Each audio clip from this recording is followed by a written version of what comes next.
start the second topic, the second category of the problem.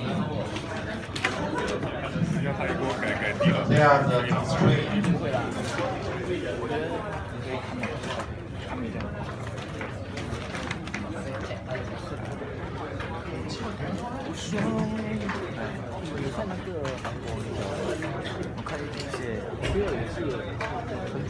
We start the constraint optimization problem, and in the last week we only deal with the equality constraint.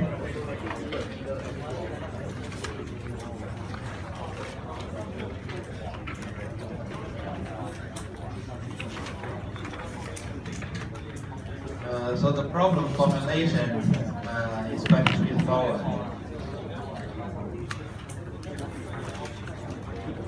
If we want to minimize scalar cost function with no input of u, remember that u is in the real n-dimensional space.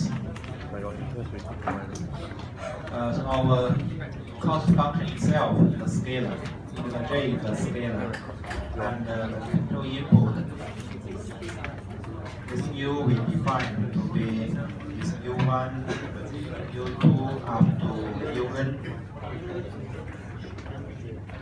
So we define the control input to be a real vector with a dimension of phi 1.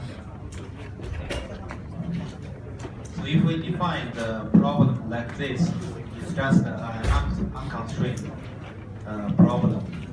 So in the constrained optimization problem, the optimization is subject to a set of additional constraints. In this case, we define the control U also satisfy a set of additional constraint functions. So if I define the problem in this way, it means I only got one constraint. But in this case, we may have multiple constraints. So I put a vector like here. So the m is also real function, and we may got m constraints.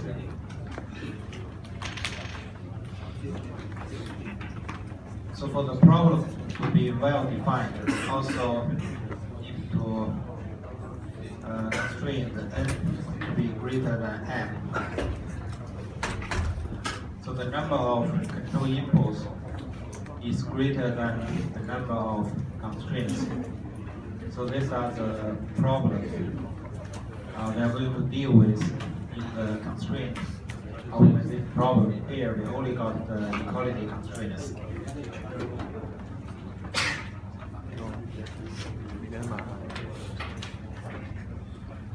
So in the last week, we used an example to approach the problem. You still remember that we used a simple example. We use an example like this. We define this u to be u1 square plus u2 square. And the constraint is given by this f u1 u2 equal to u1 plus u2 minus 1 equal to 0.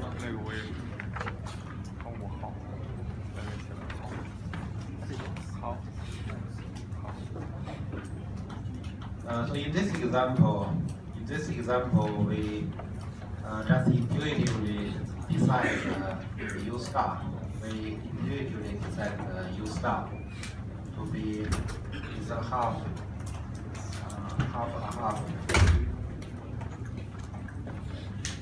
So at this particular point, we find that the condition is satisfied. So we find this condition delta J is in parallel as delta F.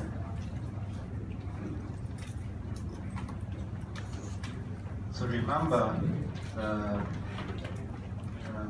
delta J itself is also a vector. So this vector is defined by this dj du evaluate at u equal to u star. So this actually defined by dj du1, dj du2 evaluate at u equal to u star. So similarly, we may define the delta f. So delta f is given by this d f du evaluate at u equal to u star.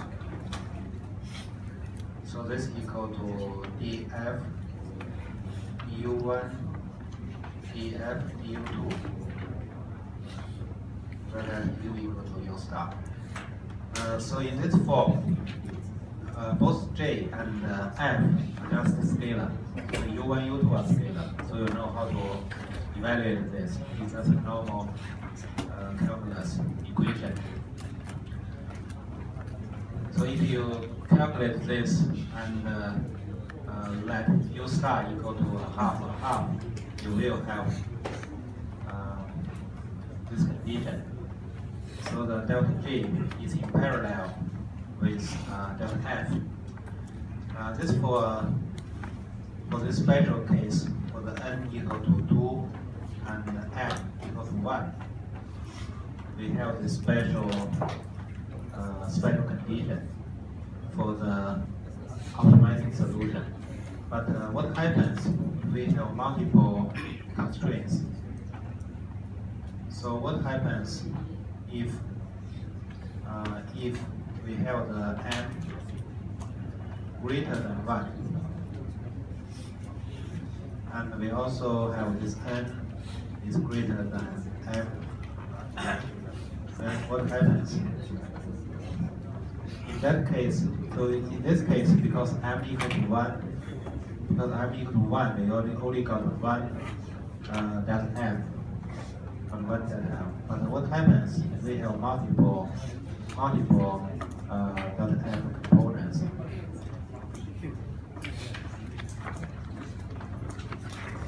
So in this parallel condition, so if the delta J is in parallel in delta F, that means this vector, we know the delta J is a vector. This delta F is also a vector. And in this case, they are two-dimensional vector, just vector in the space. And the delta J is in parallel with delta F. It means that the delta J and the delta F is in the same direction. And the only difference is scaling. So actually, in mathematics, this can be represented by delta J equal to lambda delta F. So the lambda is a constant. So for the conventional purpose, I just put a minus. It's just for the conventional purpose. And later I will show you the reasons. So we have this equation for f equal to 1. So what happens and how to extend the condition for the f is greater than 1. So in this case, the delta J will be a linear combination of the delta f. So if we have the delta f1, we have the delta f2, then the delta J will be the linear combination between these two vectors. So this can be represented by lambda 1, lambda 2.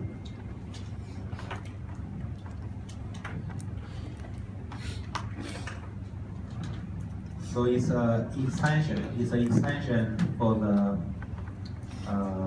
one constraint scenario. So in the one constraint, if we only got one constraint, then the delta J and the delta F are in the same direction. But if we got multiple constraints, multiple constraints and they are in different direction, then the delta G will be a linear combination between the two vectors. So the idea can be represented like this. So for example, if we got we have this m equal to 2. So for the n equal to, for example, 3. So in this case, we know the space will be a three-dimensional space, and we got two vectors and here. So to plot, I cannot plot the 3D space, so I just represent in a 2D space. So in a 2D space, is something like this. If we got delta f1 at here, and we have, for example, delta f2 at here, then the delta G will be a linear combination. It will be a linear combination like this. So this will be the delta G.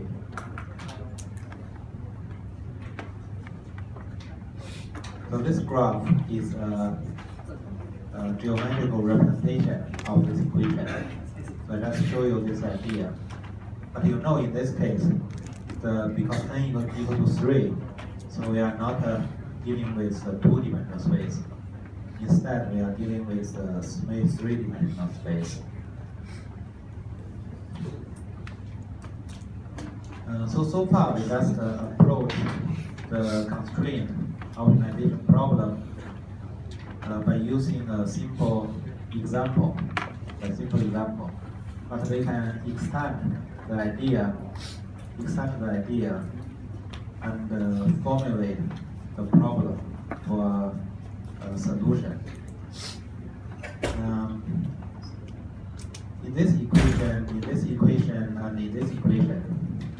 we know we got lambda. So this lambda is not the eigenvalues. So actually this lambda, the name of the lambda is Lagrange multiplier. It's a very famous and a very important concept in mathematics. So we define this lambda. So actually this lambda could be a vector. So the name for this one is Lagrange multiplier.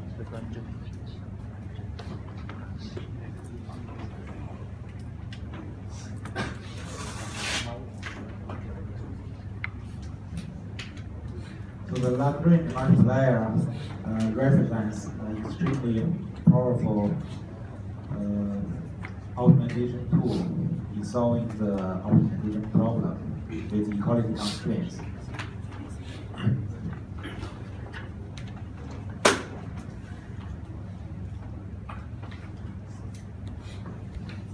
So now with the Lagrange multiplier, we can formulate the problem.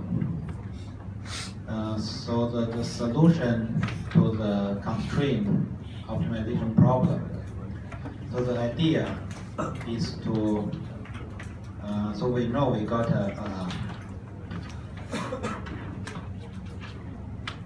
so in the problem formulation we have a cost function. We have a cost function JU, and we have a set of constraints. So the key idea is to augment the cost function. So we define from this JU, we define augment cost function. It's a J, I put an A. It's the augment cost function, so it's also a function of U. So this JA is defined by this JU plus this Lagrange multiplier multiplied by the constraints. So this is the idea to augment the cost function.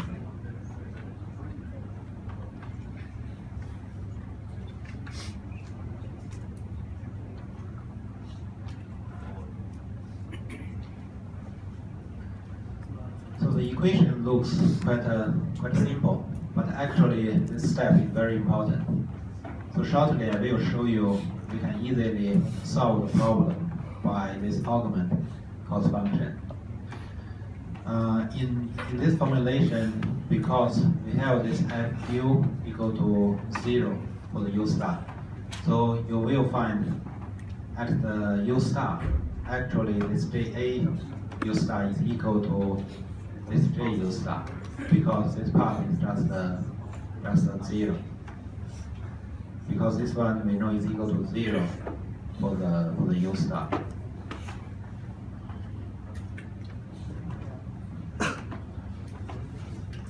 So for the augment cost function, we have another formal name for this cost function. So we define this to be Hamiltonian. We define the Hamiltonian.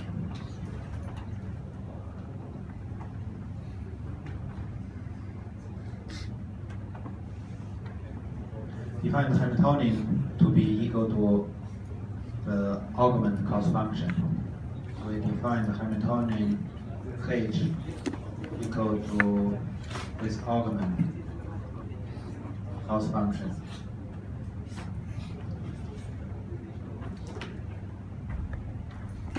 So we can define this Hamiltonian to be a function of u of the control input. And we also got some additional unknowns as the Lagrange multipliers. So there are also unknowns,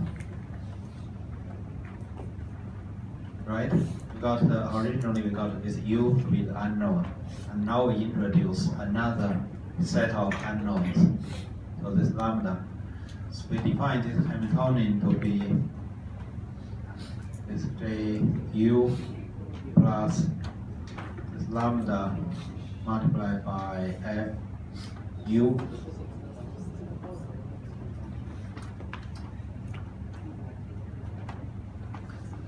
So I just want to emphasize the dimension of all this. So you know here are some are scalars and some are vectors. So I just want to highlight the dimension. So what are the dimensions for this Hamiltonian?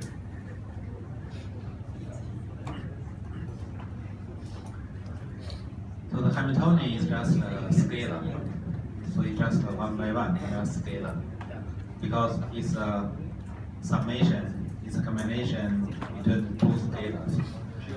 So for this one, it's no problem, it's a scalar, because we define this cost function by ourselves. So we know it's 1 by 1, it's a scalar. And this U is the control input.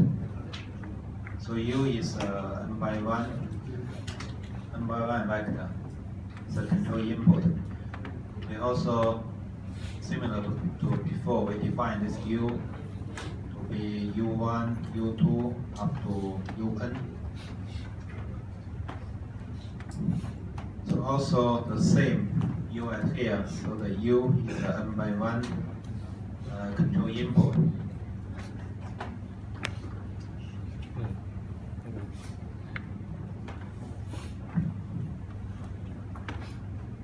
So the F, we know the F.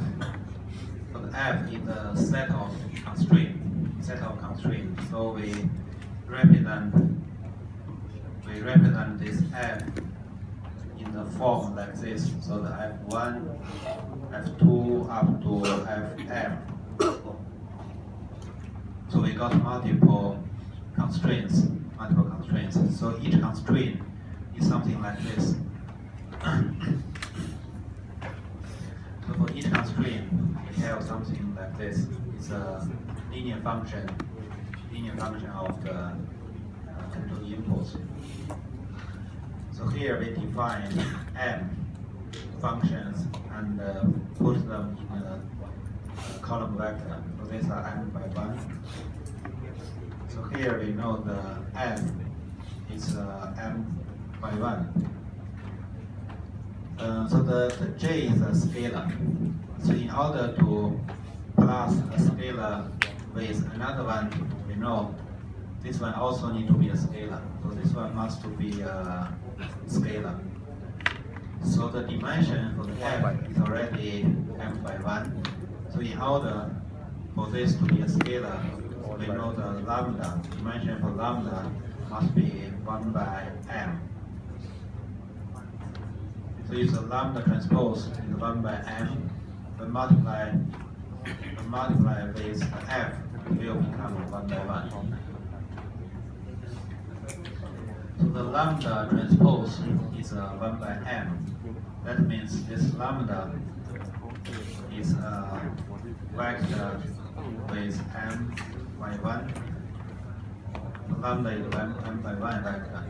So we define this to be lambda 1, lambda 2 up to lambda m. So it's m by 1. And this lambda, this Lagrange multiplier, also belong to the real space.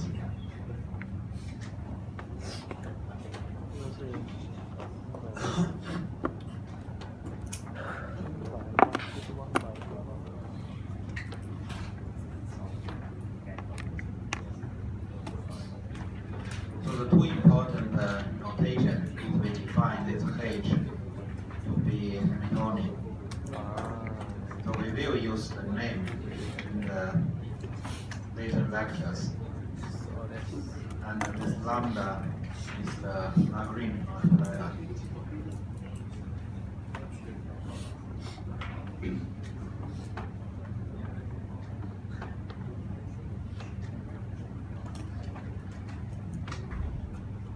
And the lambda in general case is a vector, and the H in general case is just a scalar.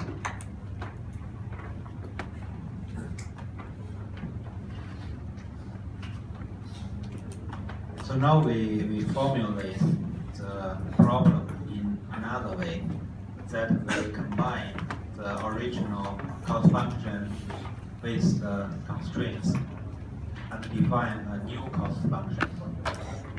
So we know this new cost function is a linear combination between the original cost function and the constraints.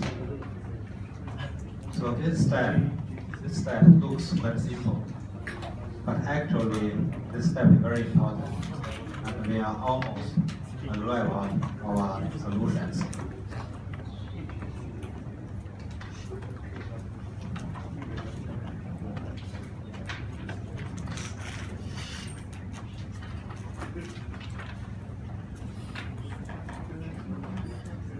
So by using the Hamiltonian, we can define the necessary conditions for minimum.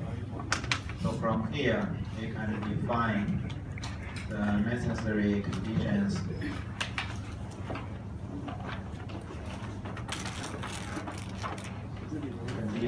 for minimum.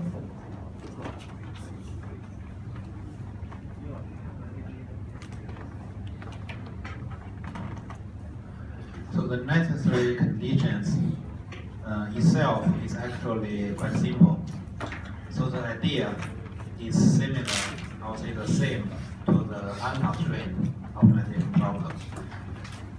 So you still remember that in the unconstrained problem, you still remember that in the unconstrained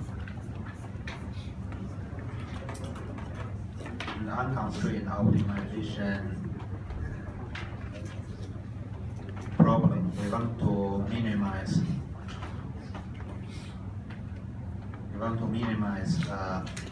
scalar cost function with u. So the necessary condition for this problem is the dj du equal to 0. So these are the necessary conditions. So now actually we are using exactly the same idea. The only difference is In the unconstrained optimization problem, we only got one set of unknown. So these are the U. And in this case, we have two sets of unknown. So this U and lambda. So the necessary condition should be modified because we have two sets of unknowns. So similar to this one, we know the necessary condition should be defined by the gradient to be 0. So the gradient of h in terms of u should be equal to 0. And secondly, the gradient to lambda should be equal to 0.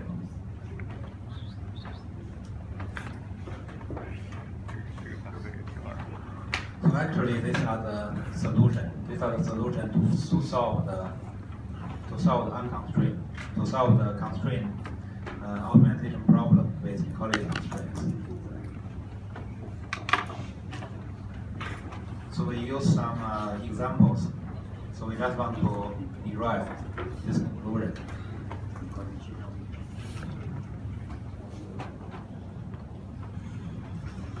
So you should remember this necessary condition.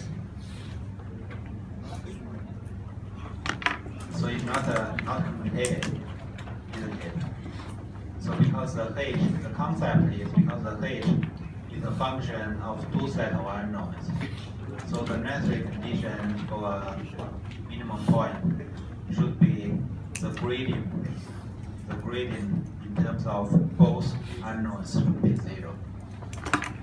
So these are the concepts.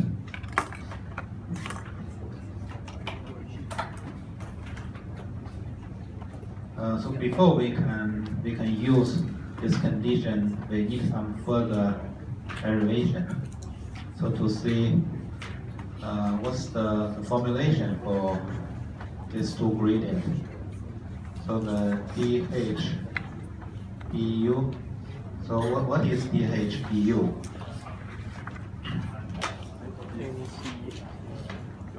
So I just rewrite the equation of h.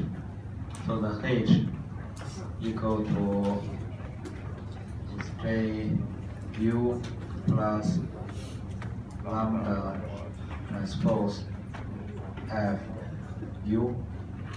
So these are the equation for h. So to calculate the derivative, we need some knowledge on the matrix calculus. So this equal to du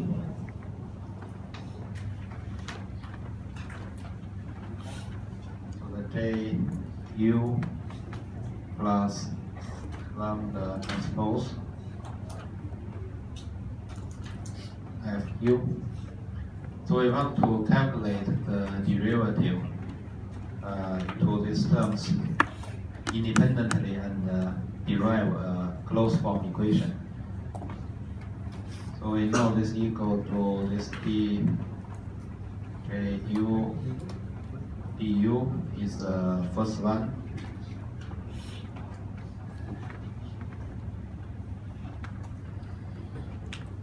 So it's plus the second term.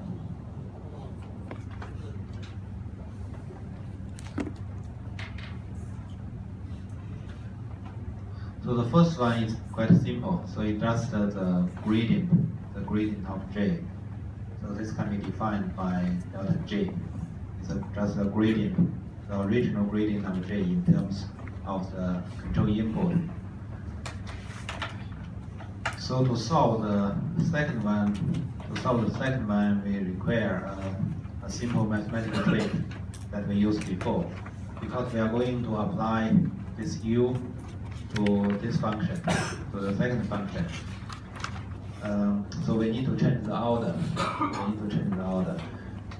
So we notice that the lambda transpose is a dimension of 1 divided by 1 by m. And this f is f by 1. So actually this product is a scalar. So this product is scalar. So if the product is a scalar, So we know a scalar, for example, S transpose is equal to S. So if S is a scalar, so we just use this simple idea. So this equal to du.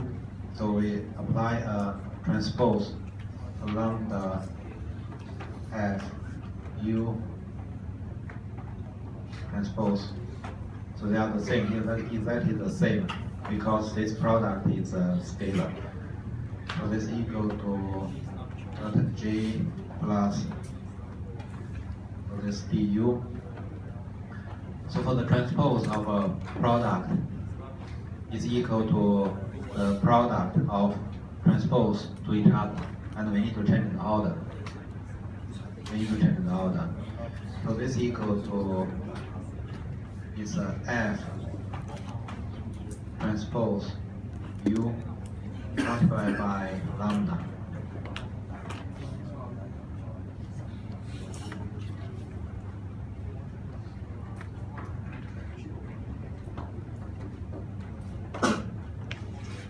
So this equal to delta J plus. So the first one. So this one is actually defined by delta F.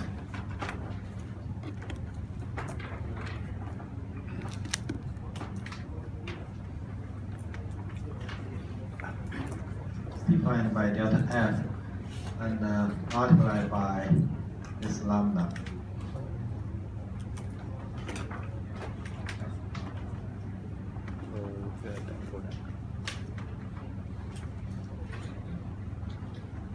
So the delta J, we know the dimension is n by 1. It's just a scalar. It's a vector. It's n by 1 vector. It's a dj du1, dj du2 up to dj dun. So the delta F from this definition. So firstly, we look at the dimension for this lambda. So the lambda, we define lambda to be m by 1.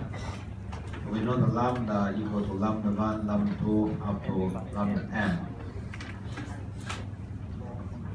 So the delta F is in a dimension of n by m. Dimension of n by m.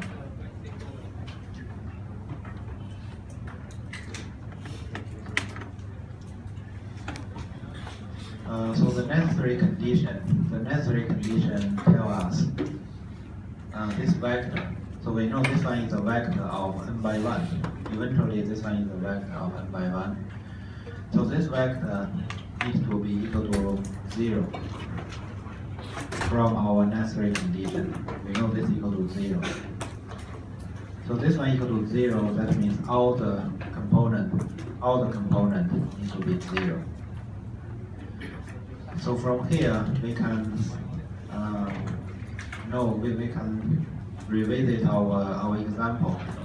In our example we know that m equal to 1. So for the m equal to 1, so we have if the m equal to 1, we have this delta J. So m equal to 1 plus lambda delta F. So the lambda is just scalar. It's a scalar. So lambda dot F equal to 0. That's why we have delta J equal to minus lambda dot F. So these are the same results that we obtained in our simple example. We know in our example we have n equal to 2. But even if you have multiple components for the control input, you will have this condition. If you got only one Lagrange multiplier. So this is the first necessary condition. So the second necessary condition tells us dh d lambda equal to 0. the DHD lambda equal to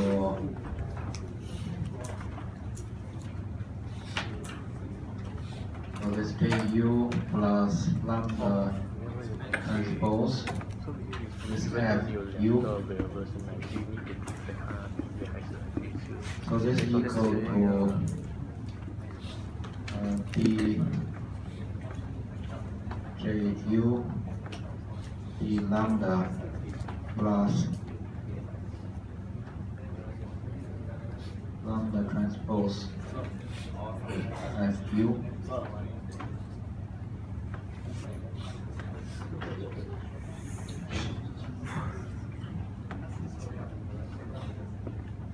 So we just apply the derivative separately to the two paths. So when we know the first one, the original cost function has nothing to do with the lambda. So the lambda is an additional unknown that we introduced by ourselves. So it's not involved in the original cost function. So we know this must be equal to 0. So this must be equal to 0. And in the second term, we know this one from the definition. From the definition in the matrix calculus, this is equal to identity matrix.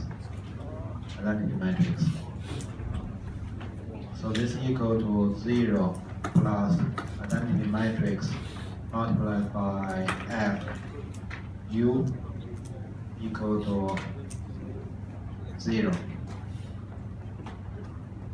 So that means, so this is 0 and this identity matrix,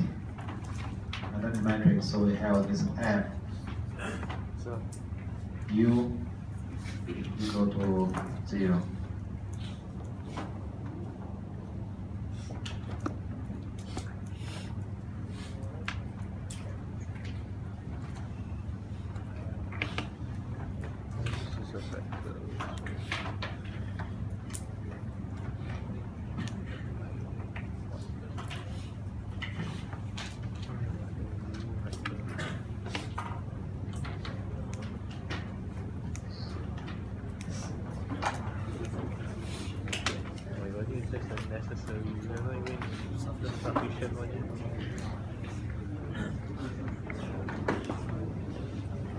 So now I just summarize the solution of the necessary condition for the problem.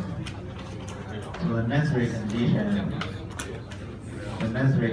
is defined. So the first condition is to define this dh du. This equal to delta j plus delta f multiplied by lambda. So this is equal to 0. So the meaning of this equation, is delta j is a linear combination of delta f. So the delta j, you know all these are vector.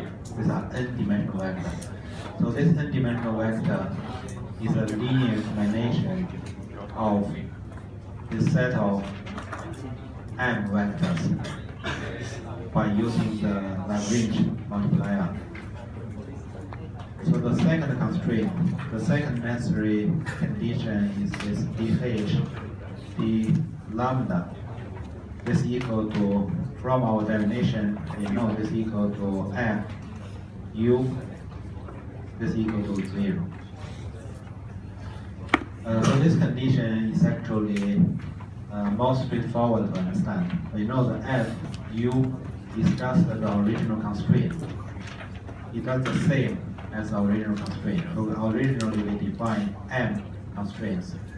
So we just from this dh lambda, actually we just get the original constraint.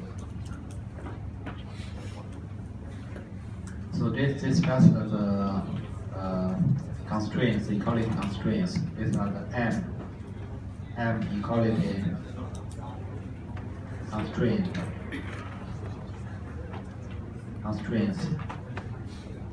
And here, discuss the delta J is a linear combination.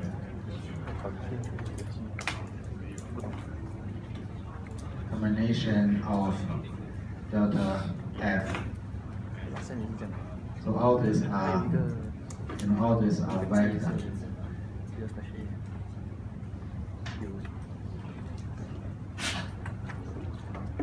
So these are the solution. So next, we use an example to show how to use the necessary condition to solve the problem. So we use an example. So the example is also quite straightforward. So we want to minimize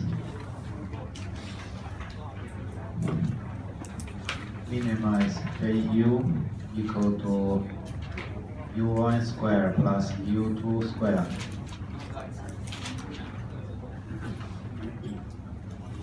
So subject to Fu equal to U1 plus U2 minus 1 equal to 0. So that's the same example that we used in the last lecture. So you know in this example we define this U to be U1, U2. So we have this N equal to 2, and we only got one constraint. So we have this M equal to 1.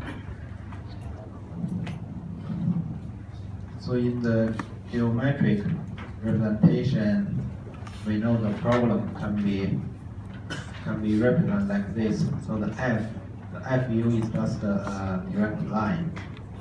So the F is just a direct line. So these are the F equal to 0. Cross the 2 point here.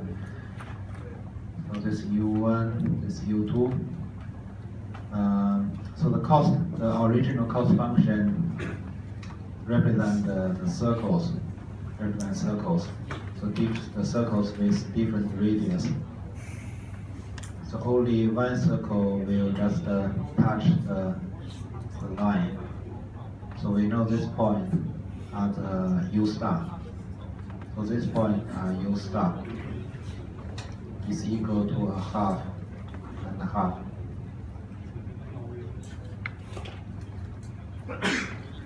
So now we will use the Hamiltonian to solve the problem and show that we can exactly get this U star.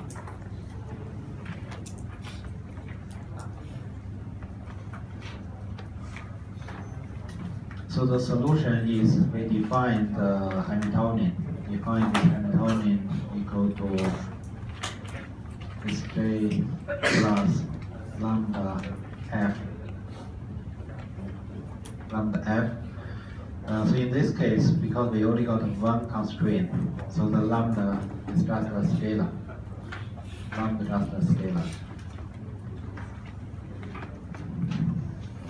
So the first necessary condition. So we know this equal to U1 square plus U2 square plus lambda F is U1 plus U2 minus 1. So these are the equation for H. So the first necessary condition is dH du equal to this delta J plus delta F plus multiplied by lambda. So what is delta J? So we know that Ju equal to U1 square plus U2 square. So the delta J is defined by dJ du1, dJ du2. We know this one is a 2 by 1 vector. to a line vector defined by dj du1, dj du2.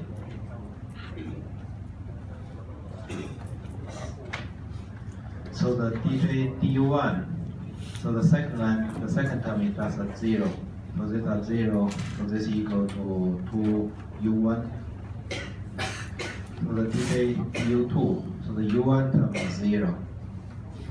So this 2u2 plus, so the first one,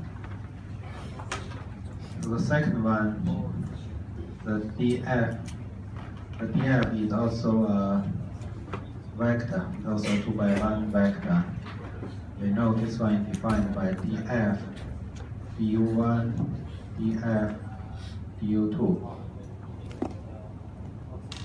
So the df du1, so the u2 and the 1 are constant. So it just equal to du1, so you got 1. So similarly, it's also 1 for the df du2. So this multiplied by lambda. So this equal to 2u1 plus lambda is 2u2 plus lambda.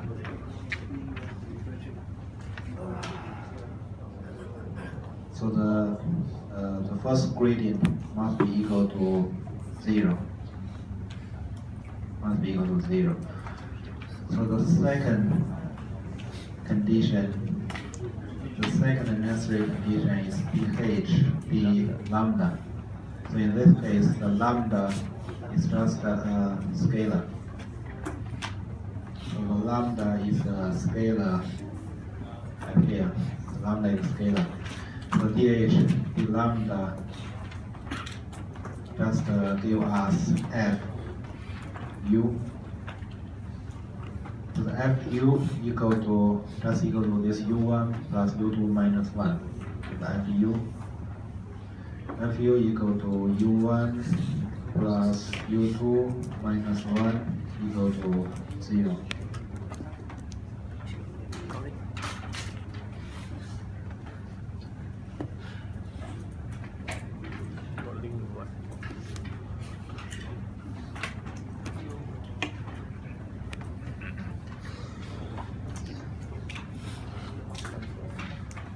So now we totally have 3 equations.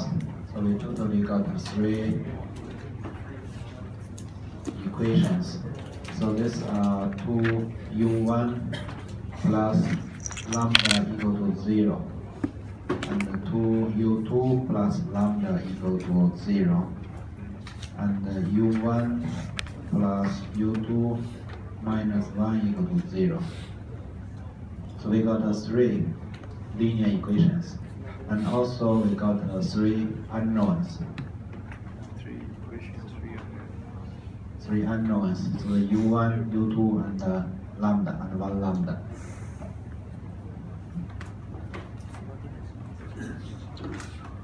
So it's quite straightforward to solve these equations. So it's just a simple algebra equation. So by solving this equation, you got the u1 star, u2 star. So we can simply solve it with the first equation, the second equation, and the third equation. So if we use the first equation to minus by the second equation, we have this 2u1 plus lambda minus 2u2 minus lambda. So this lambda are cancelled. This equal to 2u1 minus 2u2, so equal to 0. So from here we have this u1 equal to u2. So we substitute the u1 equal to u2 into 3. So we have this u1 plus u2 minus 1 equal to this u1. So the u2 equal to u1 plus u1 minus 1 equal to is equal to 2u1 minus 1 equal to 0. So from here, we have this u1 equal to a half. So this will be u1 star. So u1 star equal to a half. So similarly, we can determine this u2 star that's equal to u1 star equal to a half. So these are the solution for our problem.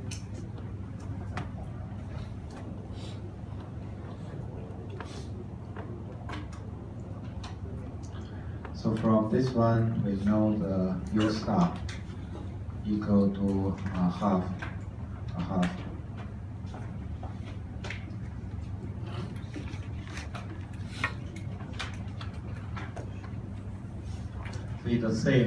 It's the same results from our intuitive evaluation here.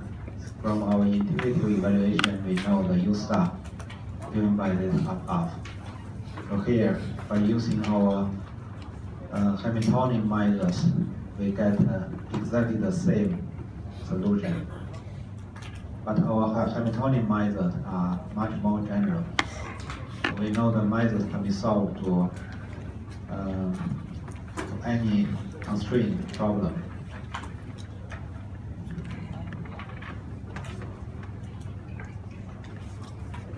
So the solution to the constraint problem with equality constraint, the procedure is like this. So firstly, you augment the cost function and construct the Hamiltonian. So the Hamiltonian is given by the original cost function plus the constraint, a linear combination of the constraints. So the secondly is just to evaluate the necessary condition. So the gradient of h to u and to lambda should be equal to 0. So this will give you n plus m equations. So in this way, you will got n plus m equations. In this case, because we have n, so you will have n plus m equations, and also n plus m unknowns. So the n, we know the n is from the control input. So this n is from the u1, u2 up to un. So we have control input. And this m are the Lagrange multiplier. We introduce the lambda 1, lambda 2 up to lambda m. So we have the n plus m equations with n plus m unknowns. So we can uniquely solve the solutions.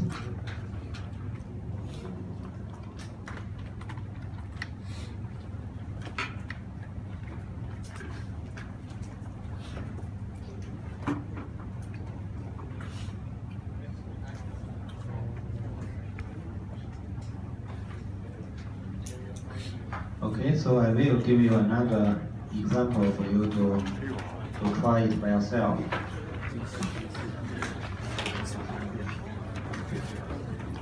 So we want to minimize cost function of ju equal to a half u1 square divided by 4 plus u2 square divided by 9.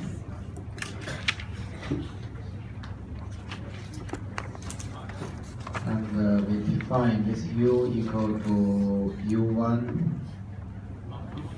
u2. This belongs to R2, a real space, two-dimensional real space. So we want to minimize this cost function subject to the additional constraint by this u1 plus 2u2 equal to 1.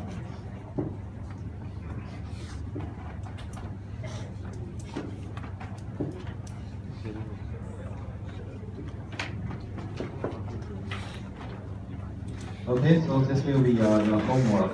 Try it by yourself. No.